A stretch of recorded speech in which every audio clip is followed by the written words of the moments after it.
रावण भले ही बहुत ताकतवर था, लेकिन माता सीता का छलपूर्वक हरण करने और उन्हें बंदी बनाकर रखने के अपराध के कारण उसका अंत भगवान राम द्वारा किया गया।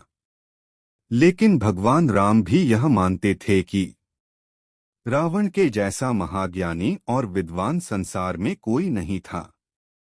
इसलिए तो उन्होंने लक्ष्मण को रावण से ज्ञान प्राप्त करने का आदेश दिया था। लंकापति रावण राक्षस कुल के राजा थे, लेकिन इस बात से इनकार नहीं किया जा सकता है कि रावण की तरह दूसरा कोई व्यक्ति नहीं था। लंकाधिपति दशानन रावण बलशाली महापराक्रमी योद्धा, परम शिव भक्त, वेदों के ज्ञाता और महापंडित भी थे। राम ने लक्ष्मण से कहा कि तुम रावण के पास जाओ और उससे जीवन की अहम शिक्षाएं प्राप्त करो। भगवान राम के आदेश पर लक्ष्मण भी मरणासन्न अवस्था में पड़े रावण के सिर के पास जाकर खड़े हो गए, और लेकिन रावण ने लक्ष्मण से कुछ भी नहीं कहा।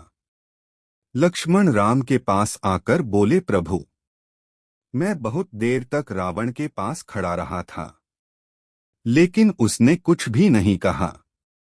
भगवान राम ने लक्ष्मण से कहा कि किसी से भी ज्ञान प्राप्त करने के लिए उसके सिर नहीं बल्कि चरणों के पास रहना चाहिए। तब लक्ष्मण रावण के चरणों के पास जाकर बैठ हो गए। इसके बाद रावण ने लक्ष्मण को अंतिम समय में जीवन से जुड़े गूढ़ उपदेश दिए।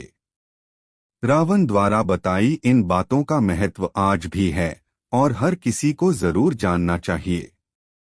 रावण लक्ष्मण से कहते हैं कि किसी शुभ या अच्छे काम को करने में कभी भी देर नहीं करनी चाहिए, लेकिन बुरे या अशुभ काम के प्रति जितना हो सके उसे टालने का प्रयास करे।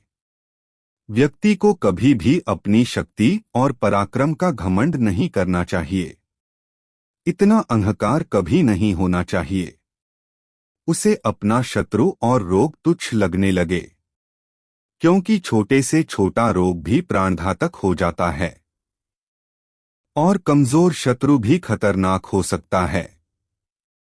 मेरे लिए राम और उसकी वानर सेना को तुच्छ मानना ही सबसे बड़ी भूल थी, जो मेरी मृत्यु का कारण बनी, और आज मैं तुम्हारे सामने मरणासन्न अवस्था में पड़ा हूं। रावण ने तीसरा उपदेश देते हुए लक्ष्मण को ज्ञान की बातें बताते हुए कहा है, व्यक्ति को शत्रु और मित्र के बीच पहचान करने की परख होनी चाहिए। हमारी सबसे बड़ी भूल यह होती है कि हम अपने शत्रु को मित्र समझ लेते हैं, जो बाद में हमारे शत्रु साबित होते हैं।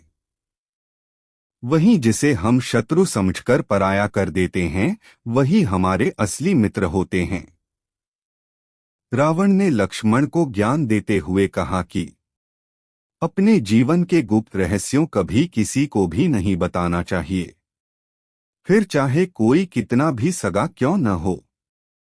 लंका में रहते हुए विभीषण मेरा शुभेच्छु था और मैंने उसे अपने सारे गुप्त राज बताए थे, लेकिन जब वह राम की शरण में गया तो मेरे विनाश का कारण बन गया।